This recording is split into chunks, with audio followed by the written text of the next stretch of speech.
guys, how are you? Hope you all are doing well. Today I'm back with one of the most interesting video. In this video tutorial guys, we will learn how to delete your ChatGPT account on your Android phone. Okay, so for this guys, you need to have the ChatGPT app on your phone. If you don't have, go to the Google Play Store and download it from the Play Store. Okay, after download and install, just open the app, and here you need to log in the account which you want to delete. Okay, just log in it. After login, in the top left side corner of your screen you can get two lines, just tap on it. Okay, from here you can get your profile picture and name, just tap on three dots. It will open the settings of this app. Okay, and here you can get the option data controls, just tap on it.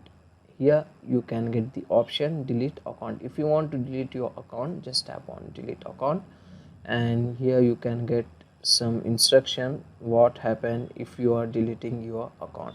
Just read it carefully. Afterwards, just tap on delete account if you want to delete. Okay, so now I don't want to delete my account, so if you want to delete, you can try this method. Okay, so that's it for today guys, the short and very simple video. Hope you enjoy this. If you enjoy, please guys like, share and subscribe to our channel. Thank you very much.